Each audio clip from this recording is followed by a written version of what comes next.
آج میں آپ سب کو بتانے جا رہا ہوں مسجد کے آداب۔ اس کا آپ لوگ مسجد میں پڑھتے ہیں تو اس کی کیا احترام ہونا چاہیے کہ ہم جب آئیں یہاں پر تو سیدھے ہم کو پڑھنا ہے، ٹھیک ہے؟ اور حدیث کی روشنی میں بتاتا ہوں، ٹھیک ہے؟ حضرت عثمان رضی اللہ تعالی عنہ نے کہا، کون؟ یہ کون ہے؟ صحابی رسول ہے۔ ہاں، میرے آقا میرے نبی صلی اللہ علیہ وسلم نے فرمایا، جو شخص خدائے تعالیٰ کی خوشنودی کے لیے مسجد بنائے گا تو خدائے تعالیٰ اس کے لیے جنت میں گھر بنائے گا۔ اس کے لیے جو مسجد بنائے گا، مطلب یہ ہے کہ اس گھر میں جو بھی دے گا صرف اللہ کی رضا کے لیے، اس کے لیے یہ نہیں کہ ہمارا گاؤں میں شہرت ہو، ہمارا عزت ہو، میرا نام ہو۔ اگر اس نیت سے اگر دے گا تو اس کو ثواب نہیں ملے گا، نہ اس کو جنت میں محل بنایا جائے گا اس کے لیے، ٹھیک ہے؟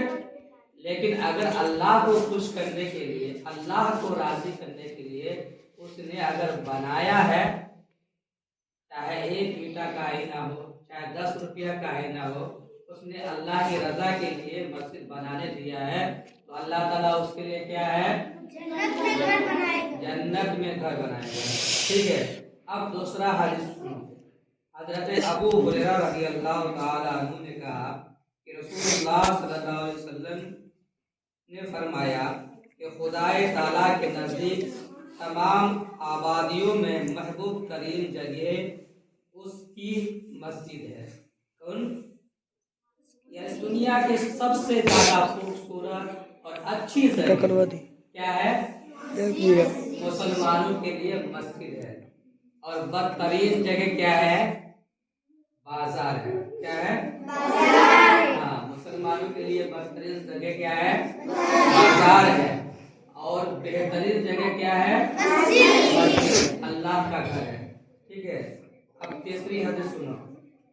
حضرت عثمان بن مظعون رضی اللہ تعالی عنہ نے کہا کہ میں نے رسول اللہ صلی اللہ علیہ وسلم سے عرض کیا، یا رسول اللہ، مجھے تارک الدنیا ہونے کی اجازت مرحمت فرمائیے۔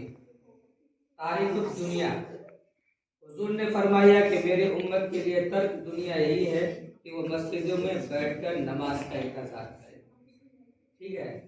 تارک الدنیا کیا ہے؟ نہیں، تارک الدنیا اسے کہا جاتا ہے کہ جب رسول اللہ صلی اللہ علیہ وسلم نے آخرت کی منزل کو بتایا تو ایک شخص نے کہا کہ پھر تو مجھے دنیا میں رہنا ہی بیکار ہے۔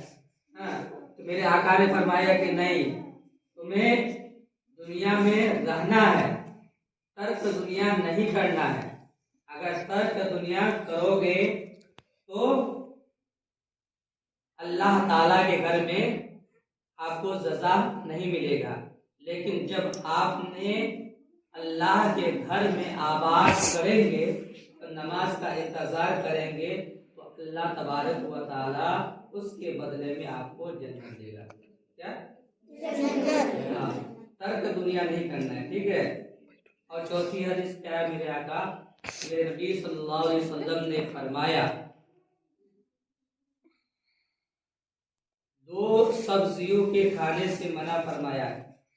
2 سبزیوں کو کھانا منع فرمایا ہے۔ کس وقت؟ جب آپ مسجد میں آتے ہیں تو کون سی؟ پیاز اور لہسن۔ پیاز اور لہسن اس لیے منع کیا گیا ہے کہ جب انسان کھاتا ہے نا، کھانے کے بعد اگر جیسے کچا پیاز کھائے گا تو جیسے آپ کسی کا بغل میں وہ جائے گا تو اس کو مہکائے گا نا، اس کا مہک آئے گا۔ اس لیے میرے آقا نے فرمایا، میرے نبی نے فرمایا کہ جب اللہ کے گھر میں جاؤ، جب نماز میں جاؤ، نماز پڑھنے کے لیے جاؤ تو اس وقت پیاز اور لہسن مت کھایا کرو، منع فرمایا، ٹھیک ہے؟ کوئی شخص ہمارے مسجدوں کے قریب ہرگز نہیں آئے گا، یعنی یہ دونوں چیز کھا کر کے